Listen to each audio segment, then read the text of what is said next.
Mais uma vez em pé, só um minutinho. Vou pedir para a banda tocar a última parte daquela canção que a gente cantava, Eu Conheço um Coração.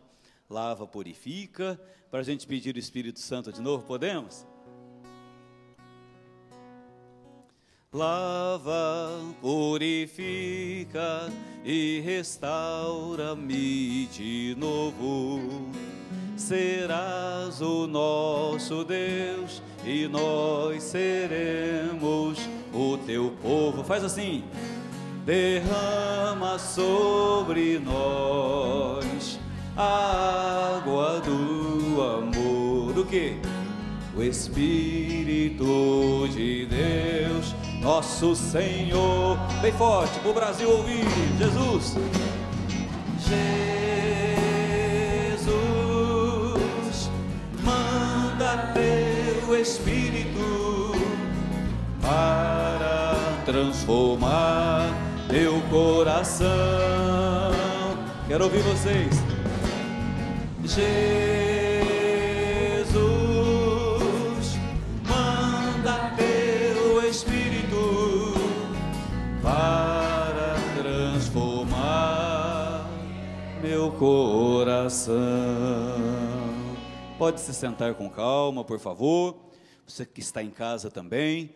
Momento de continuarmos a escuta da palavra de Deus. Você que ligou a televisão agora à tarde, após o almoço, e não pôde acompanhar a primeira parte da nossa pregação, de manhã eu comecei falando do pecado, porque hoje João Batista, ele aponta Jesus. Eis o Cordeiro de Deus que tira o pecado do mundo. O que João Batista disse, gente? Eis o Cordeiro de Deus que tira o pecado do mundo. Eis o Cordeiro de Deus que tira o pecado do mundo. E eu perguntava para você que está aqui, para você que está em casa, se foi Deus que quis que nós vivêssemos no pecado. E todo mundo respondeu, não. Deus nos criou para a graça, não é? Deus nos criou para a santidade. Deus nos criou para a luz. Deus nos criou para o céu. Mas o ser humano, ele pecou. O homem e a mulher pecaram.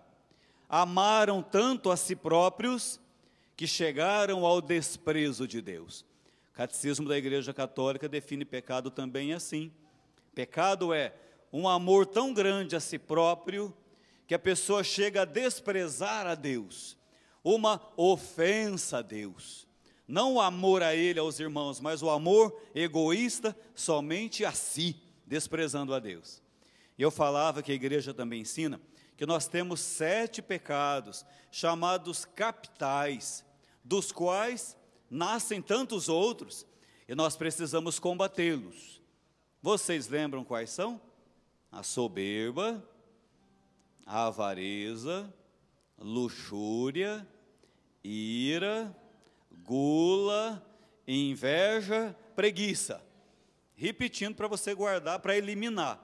Não é guardar para ficar com eles, é guardar para tirar. Soberba, avareza, luxúria, ira, gula, inveja, preguiça. Nós precisamos eliminar tudo isso do nosso coração. E eu falava ainda pela manhã, que lá no Antigo Testamento, as pessoas matavam os animais, e jogavam os seus pecados nos animais, e matando os animais, eles achavam que estavam livres do pecado. Lembra que eu falei isso de manhã? Matava uma ovelhinha, um cordeirinho, e jogavam os pecados naquele cordeirinho, matavam, e achavam que o sangue daquele cordeirinho perdoava os pecados. Mas a gente sabe que somente o sangue de Jesus tem poder de perdoar os pecados. Era apenas um ritual, mas não tinha eficácia. Não sei se vocês já escutaram ou já viram pesquisas científicas, quando eles separam 2 grupos de pessoas para testarem um medicamento. Vocês já ouviram isso? Para o grupo A, eles dão uma cápsula sem o remédio dentro. E no grupo de cá, eles dão uma cápsula com o remédio dentro, sem ninguém saber. Por exemplo, uma pesquisa para dor de cabeça. Então, escolhe o grupo A e o grupo B. O grupo A toma aquela cápsula sem remédio, e a dor de cabeça continua. E a turma de cá toma a cápsula com o remédio, e a dor de cabeça para. Qual que é a conclusão do cientista? Esse remédio é bom, tem eficácia. Assim também podemos comparar, no Antigo Testamento eles matavam aquele cordeirinho, mas não tinha o remédio, né? Não tinha remédio. Aquele cordeirinho não tinha poder de apagar pecados. Agora Jesus não, Jesus é o remédio. Como diz o profeta Isaías, no capítulo 53, eu falei pela manhã, o profeta Isaías falando, por suas chagas fomos curados, por suas feridas fomos curados, por suas chagas fomos curados, ou seja, é o sangue do Cordeiro de Deus, que tira o pecado do mundo, que nos traz a eficácia, não o sangue de animais, mas o sangue do Cordeiro de Deus. Mas gente, nós precisamos ter fé nesse Deus que está vivo conosco. Você crê que Jesus está vivo aqui? Levante a mão se você crê, e aplauda o Senhor se você crê que Ele está vivo. Está vivo sim. São João, no capítulo 20 do seu Evangelho, João capítulo 20, abra sua Bíblia em casa aqui também. São João vai dizer no versículo 19, era o primeiro dia da semana. Ao anoitecer desse dia, estando fechadas as portas do lugar onde se achavam os discípulos, por medo das autoridades dos judeus, Jesus entrou, ficou no meio deles e disse, a paz esteja com vocês. Depois mostrou-lhes as mãos e o lado. Então os discípulos ficaram contentes por verem o Senhor. Jesus disse de novo para eles, a paz esteja com vocês.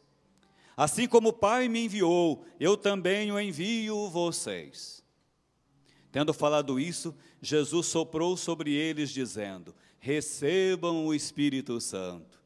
Os pecados daqueles que vocês perdoarem, serão perdoados. Os pecados daqueles que vocês não perdoarem, não serão perdoados. Palavra da salvação. Glória a vós, Senhor. Aplaudo o Evangelho de São João, capítulo 20. O que a gente vê nesse texto do Evangelho? Que Jesus está vivo, que Jesus está ressuscitado. O nosso Cordeiro de Deus está vivo, caminhando no meio de nós. E o que Jesus mostra para os apóstolos? Jesus mostra as mãos feridas. Ele é o Cordeiro que foi sacrificado, que se entregou ao sacrifício. Ele traz as marcas da sua paixão. Ressuscitado, trazendo as marcas da paixão. Mostra também o seu lado ferido pela lança do soldado. Seu lado machucado. Apesar das chagas, das feridas, ele não está morto, ele está vivo. E ele sopra o Espírito Santo sobre os apóstolos. E o que Jesus fala para os apóstolos? Saiam pelo mundo, gente. Perdoem os pecados das pessoas em meu nome. Eu sou o Cordeiro de Deus que tira o pecado do mundo. Vão anunciar o meu nome. Os pecados de quem vocês perdoarem serão perdoados. Os pecados de quem vocês não perdoarem não serão perdoados. Mas saiam pelo mundo, anunciem o perdão, a misericórdia. Eu sou o Cordeiro, o meu sangue lava, o meu sangue cura, o meu sangue liberta, o meu sangue perdoa. Jesus ordenou isso aos apóstolos. E isso acontece. Quando você se aproxima do Cordeiro de Deus que tira o pecado do mundo, e você se lança nos braços dele, ele vem purificar você. Mas infelizmente, às vezes nós temos medo, insegurança, de crer nesse Cordeiro que tira o pecado. O inimigo nos tenta para que fiquemos fechados. Papa Francisco, nesse lindo texto, A Alegria do Evangelho, exortação apostólica, A Alegria do Evangelho, na página 216, fala isso, para nós termos coragem de anunciar o Cristo vivo e ressuscitado. Preste atenção no que o Papa fala, você que está em casa, você que está aqui. Olha que coisa linda, maravilhosa. Algumas pessoas, por não crerem que nada pode mudar, segundo elas, é inútil esforçar-se, pensam, para que privar-me das minhas comodidades e prazeres? Se não vejo nenhum resultado importante, com esta mentalidade, torna-se impossível ser missionário. Esta atitude é precisamente uma desculpa maligna para continuar fechado na própria comodidade, na preguiça, na tristeza autodestrutiva. O homem não pode viver sem esperança, diz o Papa Francisco. Sua vida, condenada à insignificância, tornar-se-ia insuportável. No caso de pensarmos que as coisas não vão mudar, recordemos que Jesus Cristo triunfou sobre o pecado, a morte, e possui todo o poder. Jesus Cristo vive verdadeiramente. Caso contrário, se Cristo não ressuscitou, é vã a nossa pregação. E continua dizendo o Papa Francisco, a sua ressurreição não é algo do passado, contém uma força de vida que penetrou o mundo. A ressurreição de Cristo não é algo do passado, ela tem uma força de vida que penetrou o mundo. Olha que coisa linda. Vamos aplaudir o Papa Francisco, gente, a alegria do Evangelho. O que o Papa está dizendo nessa parte do texto? Quando a gente diz assim, é inútil nos esforçar. Para que continuar lutando? Eu tento e não dá certo.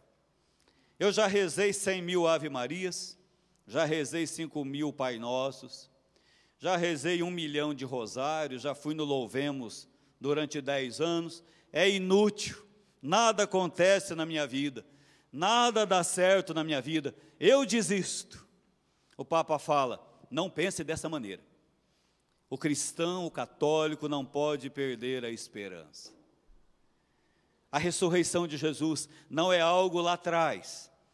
Isso que nós proclamamos na Bíblia, no Evangelho, a paz esteja convosco. O pecado de quem vocês perdoarem, os pecados serão perdoados, e aqueles de quem vocês não perdoarem não serão perdoados. Não é algo do passado. A ressurreição de Cristo, as chagas de Jesus, tem uma força viva em 2014. Não é algo lá atrás. A palavra de Deus, da ressurreição, Jesus, Ele tem uma força de vida, Ele é a vida. E Ele é capaz de, através do seu sangue derramado, trazer a vida plena e a vida nova para nós. Vocês creem nisso, gente? Que a força da ressurreição não é do passado? É do presente? É do presente. Ai, padre, mas também tem hora que a gente fica fraco, a gente fica desanimado, a gente fica triste. Padre, dá uma dica para nós, então, experimentar essas chagas, experimentar o poder do Cordeiro de Deus, experimentar essa força viva. Padre, me ajude, porque tem hora que me dá uma moleza que, Nossa Senhora daqui, tem hora que eu quero desistir mesmo. Me ajude, padre, por favor. Eu pensei algumas coisas para falar para você, para que nós possamos experimentar a força da ressurreição, a força do Cordeiro de Deus. Primeira coisa, nós precisamos crer. Não adianta alguém crer para nós. A fé é um dom que Deus deu para você, deu para mim, deu para você que está aqui. Não adianta a gente esperar o crer do outro, nós precisamos ter fé. Então a fé é fundamental. Não adianta nada aquele rapaz que morreu e chegou lá diante de São Pedro, e São Pedro falou assim para ele, olha, você não vai poder entrar no céu, você vai ter que ficar do lado de fora. E aquele rapaz falou assim, São Pedro, está de brincadeira comigo, né?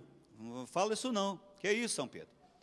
Minha mãe rezava o terço todo dia, minha mãe era sócia da Associação do Senhor Jesus, a minha mãe acompanhava a missa do Padre Eduardo, acompanhava todos os programas da século XXI, minha mãe ia na missa no fim de semana, a minha mãe, São Pedro falou, para aí, quando a sua mãe morrer e vier para cá, é outra conversa. Agora nós estamos falando é com você, e você não fez, foi é nada. Quando a sua mãe chegar aqui, a gente vai ver. Que história é essa? Minha mãe fazia. Você não fez nada, não vai poder entrar. Então não adianta a gente esperar só dos outros. Nós precisamos ter fé. crer que Jesus age, ter essa força viva sobre nós, agora, hoje, nessa tarde, em 2014, crer. Porque se a gente não crê, nada acontece. Se eu não tenho fé, nada acontece. Eu me lembro, gente, quando eu era padre novinho, era mais magrinho, tinha mais cabelo, que o tempo, né, desgasta a gente também. Agora começaram a aparecer as rugas, assim, a gente, aqui no Louvemos, passa um pozinho, dá uma disfarçada, a pele fica mais queimada de tanto viajar para lá e para cá, mas eu era padre novinho, e eu me lembro que a minha fé era muito pequena. Que isso, padre Aguinaldo, como você fala uma besteira dessa? Você já era padre, como que padre tem fé pequena? Ó, às vezes tem, né? Às vezes tem. Porque a fé é esse dom que Deus deu para nós. Se nós não alimentarmos essa fé, ela fica pequena. Sabe a sementinha? Se você não jogar adubo, não jogar esterco, não jogar água, a sementinha está lá e não cresce. Então nós crescemos na fé. E eu era padre novo, mas a minha fé ainda era pequena. Eu me lembro que certa vez eu estava na igreja e eu fiz a missa na igreja. E naquele dia, gente, era o dia da bênção com o Santíssimo, na quarta-feira. E eu fiz a bênção com o Santíssimo Sacramento. Não é a bênção das bênçãos? Maravilhosa a bênção. Dei a bênção no fim da missa. Tão sublime, sagrado. Quando acabou a missa, eu fiquei assim na frente, no corredor, e as pessoas tinham o costume de vir para receber uma bênção na testa.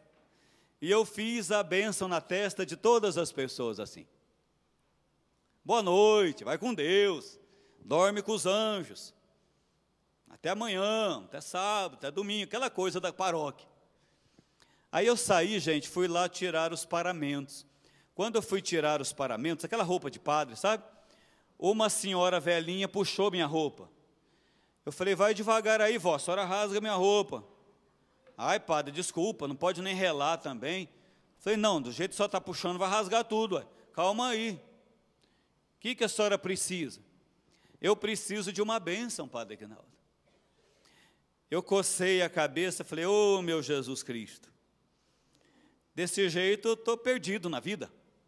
Eu já dei a bênção com o Santíssimo, já dei a bênção na testa dela, agora quer mais uma. Ah, não sei se eu dou conta desse negócio de padre, não. Eu falei, mas vó, a senhora está abençoada. A senhora recebeu a bênção com o Santíssimo. A senhora recebeu a bênção na testa. Pode ir embora, vó, tranquila, não precisa de mais. A senhora está mais abençoada que eu. Não, eu quero uma bênção especial, eu preciso. Eu falei, vó, não teima, pode ir. Eu preciso de uma outra especial. Mas por que, criatura? Ela levantou as mãos e as suas mãos estavam cheias de bolhas de sangue. Sabe, gente, aquelas bolhas pretas? E ela falou assim, ô padre, tem dó de mim. Eu tenho idade para ser a sua avó. Acabou com a minha raça, viu, gente? No bom sentido. Será que o senhor não pode fazer isso para alguém que tem idade de ser sua avó? Vai custar, padre Aguinaldo, você me dar uma benção? Minha cara caiu no chão, falei, não, vó, deixa comigo. Aquelas mãos cheias de feridas, não é? Meu coração ficou apertado de misericórdia. E eu peguei o óleo da unção, passei nas mãos daquela vovó, dei a bênção para ela. Vai, vó, vai com Deus. No outro dia, gente, ela foi lá falar comigo. Padre, eu vim agradecer o senhor nem imagina o que aconteceu. Eu de noite acordei, padre, acendi a luz e assustei. O meu lençol estava manchado de sangue. As bolhas estouraram, padre. As bolhas, aquele sangue sujou todo o lençol, botei para lavar. Mas obrigado, padre, obrigado, Jesus. As feridas estão cicatrizando. Olha aqui, padre, as feridas não estão doendo mais. Pode apertar com o seu dedão aí. Aí eu peguei o dedão fura-bolo, fui apertando a mão dela. Aperta mais.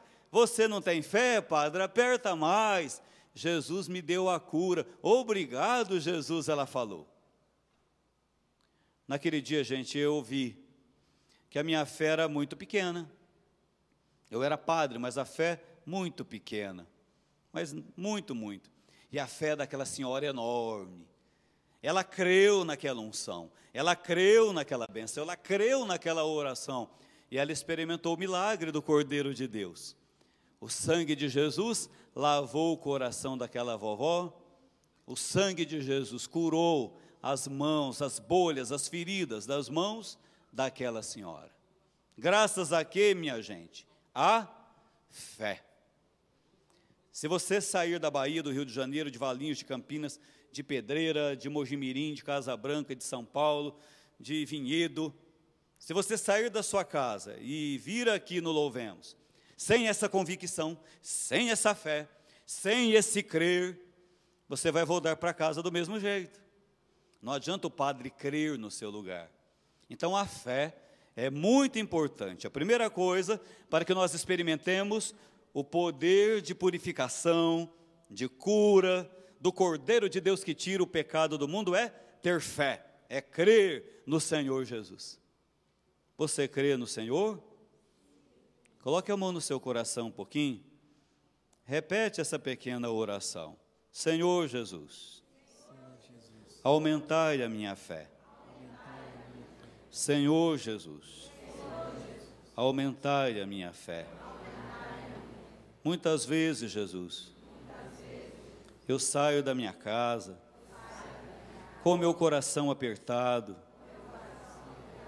ansioso, doente, para buscar uma graça especial aqui na Associação do Senhor Jesus, também na minha paróquia.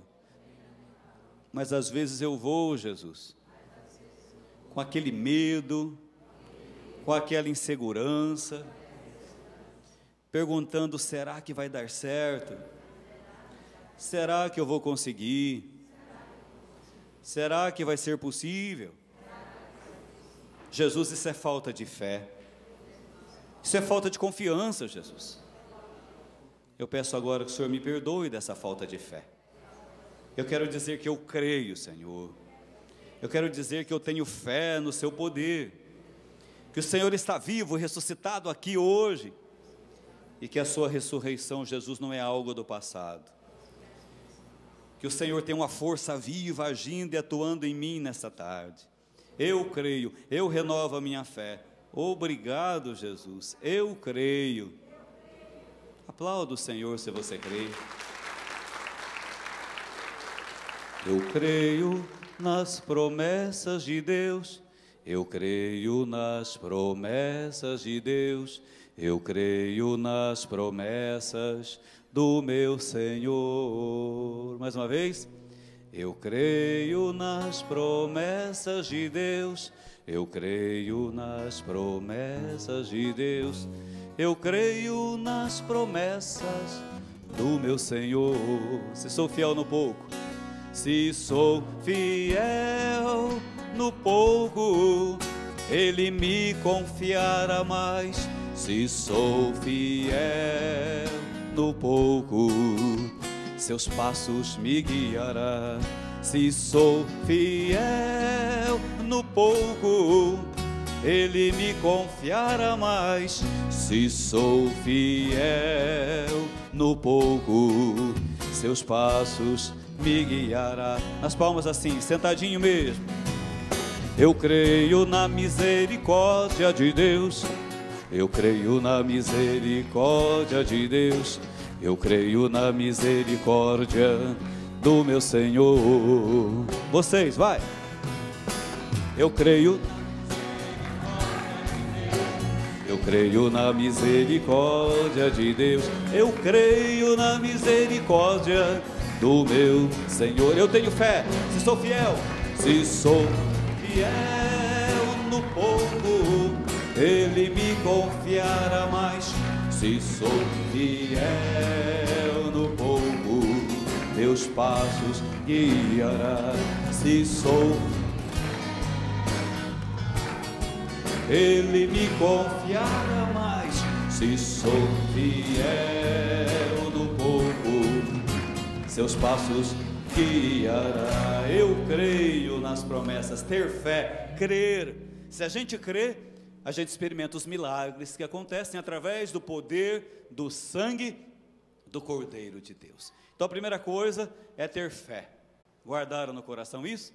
Padre, me dá uma ajuda, me dá uma dica, eu quero experimentar essa força viva do Cordeiro de Deus. Então é ter fé, é crer.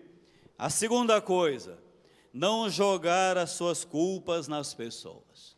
Vamos repetir comigo? Não jogar as suas culpas nas pessoas.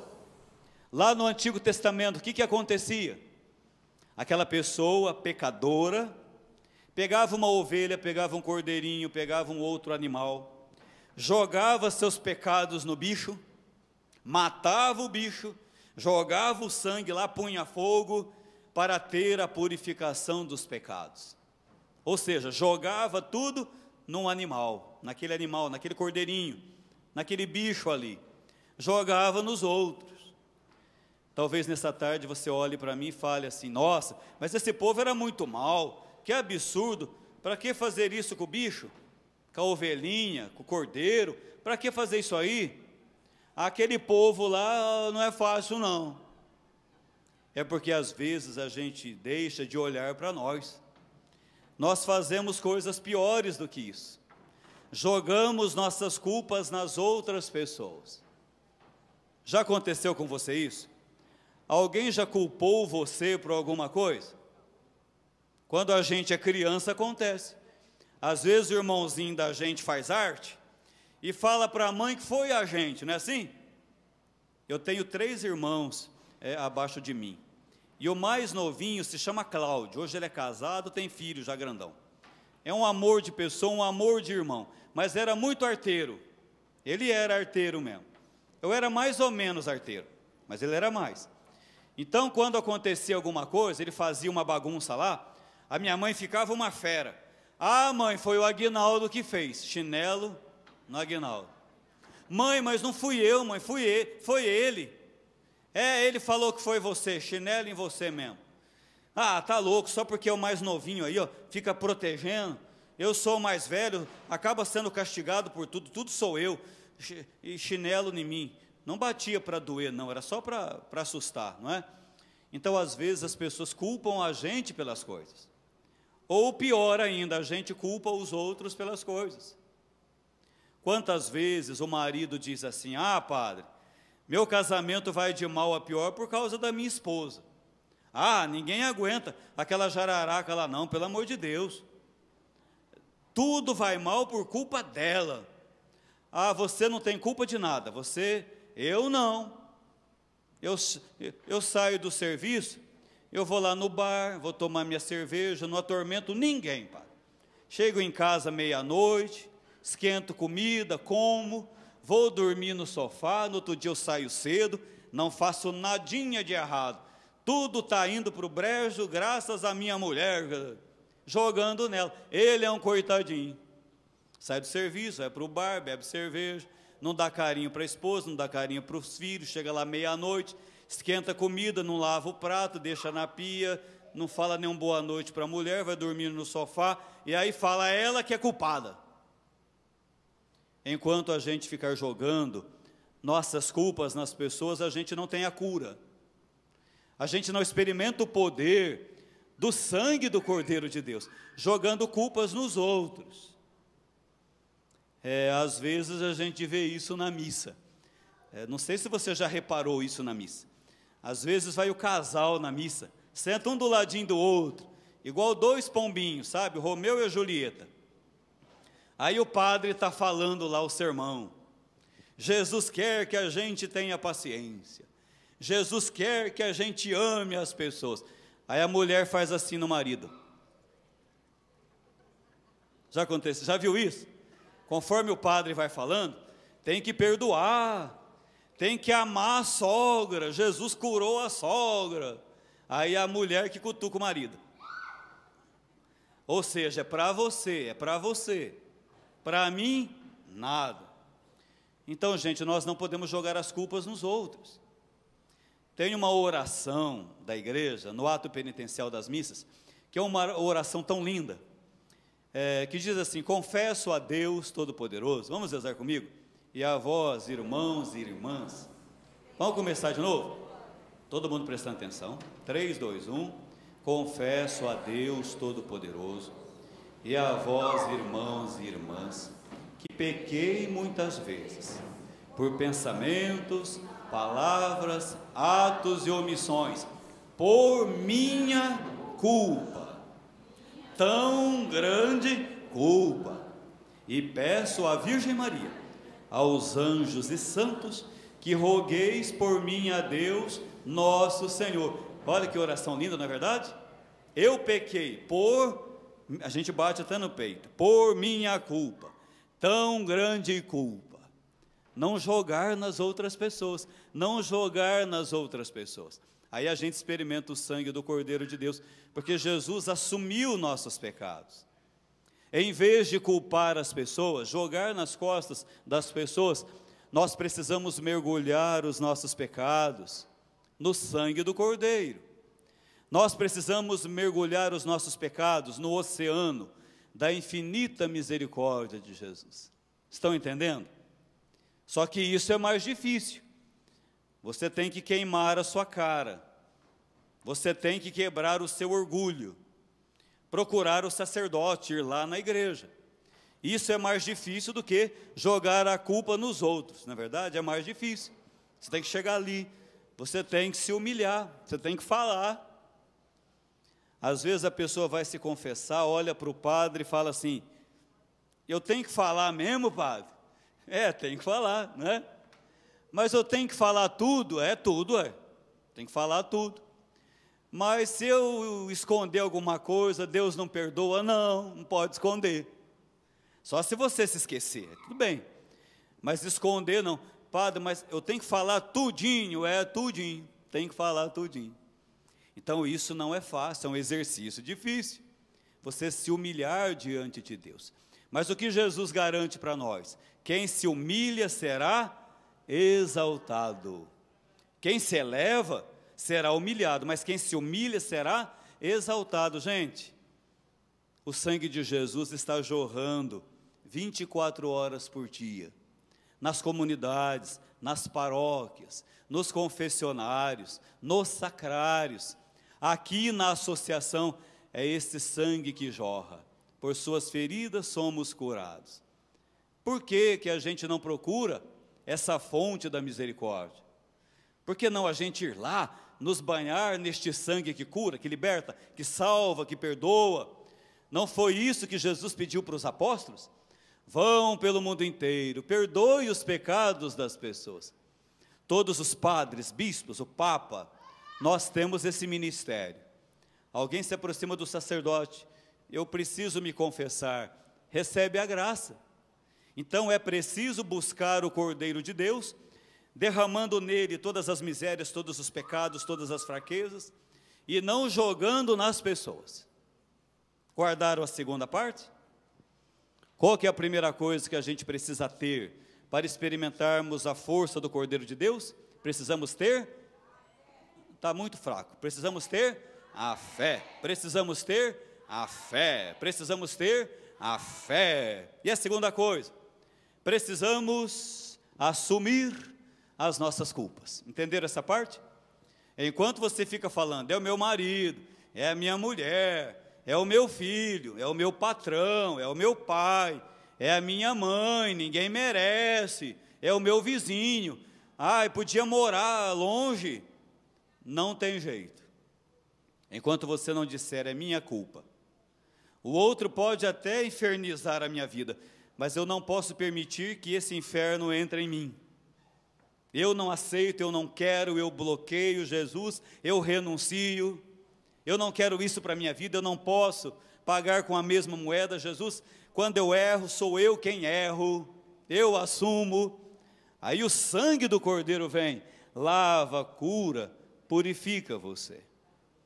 E por fim, meus irmãos, para experimentarmos essa força da ressurreição, as mãos do Cordeiro de Deus que vem trazer para nós essa graça através do poder do seu sangue, nós precisamos nos abandonar nos braços dele, nos abandonar nos braços dele, nos lançar nos braços dele, confiar inteiramente nele, não nos entregando pela metade, sabe? Nos entregando plenamente, totalmente nele. Porque Jesus falou assim: olha, vinde a mim, vós todos que estáis cansados, com o peso do fardo, com o peso dos pecados, eu aliviarei, eu darei o descanso, meu jugo é suave, o meu fardo é leve. Então nós precisamos nos entregar totalmente, plenamente, especialmente se nós estamos diante de uma situação que humanamente falando é impossível. Para Deus nada é impossível, esse lançar-se plenamente. Eu me lembro que certa vez eu cheguei em casa na hora do almoço. A gente sai para dar aula, a gente sai para ver doentes, para ir no velório, para benzer casas. E geralmente a gente chega em casa mais ou menos na hora do almoço. É uma hora que o pessoal acha muito padre em casa, na hora do almoço. A gente dá uma garfada no arroz com feijão, brim, brim, brim, brim. Padre Aguinaldo, é para o senhor, alô. Dá uma mordida no bife, brim, brim, brim, brim. Dá uma mordida numa folha de alface, blim, blim, blim, blim, porque o pessoal sabe. O padre sai para fazer os trabalhos, na hora do almoço está em casa, não tem problema. Dando para atender, a gente atende ali, come, descansa, atende de novo. Mas eu cheguei em casa na hora do almoço e a funcionária da casa falou assim: ih, Padre Aguinaldo, a coisa está feia para o seu lado hoje. Falei: nossa, o que é isso? Sai para lá. Ei, sai fora, jacaré. Por que a coisa está feia? Ih, lá na sala, mas tão fuzuê lá que não sei, como é que o senhor vai resolver aquele fuzuê? Seu almoço vai atrasar, nem passei o bife. Aguenta a mão aí, não passa não, espera aí, comer quentinho. Deixa eu ir lá ver o que está acontecendo. Cheguei lá na sala, parecia um velório. Todo mundo chorando, chorando, chorando, chorando. E tinha um rapazinho, um adolescente, sentado na poltrona assim, com os olhos esbugalhados desse tamanho. E aquele povo chorando, e aquele povo chorando. E o rapaz com os 2 olhos arregalados. Eu falei: gente, o que está acontecendo? Aí a mãe veio e falou: padre, a gente veio do médico agora, o meu filho está com câncer no cérebro. E o rapaz escutando. O câncer está do tamanho de uma laranja, Padre Aguinaldo. Vai ter que operar. Vai ter que fazer biópsia para saber o que é. E o médico falou, desconfia que é maligno. E aí o rapazinho aumentava mais o olho. Assim. E o médico falou que, pelo jeito, o meu filho vai morrer. Arregalou mais um pouco. Falei: coitado do rapaz. E aquele choreiro. E aí minha barriga roncando também. Juntou tudo. Peguei e falei: gente, o médico falou isso. A gente respeita a ciência. A ciência é um dom de Deus. O remédio é um dom de Deus. Mas vamos ter fé, gente. Olha como estão os olhos do menino aí. Vocês estão matando o menino antes da hora, ué? Mas nem fez o tratamento, mas nem fez a cirurgia, mas vocês já estão encomendando o caixão dele. Gente, vamos ter fé, vamos rezar, vamos dobrar o joelho, vamos crer no Cristo vivo. Desse jeito não vai funcionar, desse jeito a gente vai enterrar o rapaz mesmo. Vamos rezar, gente. E eu chamei aquele adolescente para o meio da sala, pedi para ele se ajoelhar, chamei todo mundo, fizemos um círculo, demos as mãos, e eu comecei a rezar: Jesus, o médico falou isso aí, ele está com uma laranja, um tumor dentro da cabeça, mas o Senhor é o Deus do impossível, eu creio no poder do teu sangue. Jesus, o Senhor é o Cordeiro de Deus que tira o pecado do mundo. Jesus, por sua chaga seremos curados. Jesus, toque nesse rapaz, nesse adolescente, faz um milagre na vida dele. Jesus, está todo mundo matando esse rapaz, mas o Senhor não veio trazer a morte, o Senhor veio trazer a vida. Jesus, botei as mãos, e ele foi embora, todo mundo foi embora. Almocei tranquilo. Dias depois, eu estava na igreja, gente, eu vejo aquela mãe chegando, com aquele filho carequinha, com uma cicatriz enorme na cabeça. Ricardo Cariello, chega aqui, pertinho do padre. Estou terminando. Pode falar. Aquela cicatriz enorme na cabeça. Ai. Pensei: meu Deus, o que será que aconteceu? Qual foi o resultado? Positivo, negativo, é maligno? Eu me aproximei, ela já veio me abraçando e chorando: padre, o senhor crê em milagres? Creio. Chegamos lá no hospital, os médicos abriram a cabeça do meu filho. O senhor acredita que o tumor tinha murchado, padre Aguinaldo? Jesus curou meu filho. Eles nem tiraram, deixou o tumor lá, porque o tumor está murcho, não tem sequela, não tem nada. Meu filho está bem, a cicatriz vai desaparecer, o cabelo vai crescer, meu filho não tem mais nada. Obrigado, Padre, por essa graça que Jesus fez. Então, Ricardo, amigos do Brasil, crer em Jesus, assumir a própria culpa, os pecados, pedir perdão, é ao mesmo tempo se lançar nos braços de Jesus. Aí a gente vai experimentar a força do Cordeiro de Deus. Amém? Vamos aplaudir Jesus, minha gente. Muito obrigado, Jesus.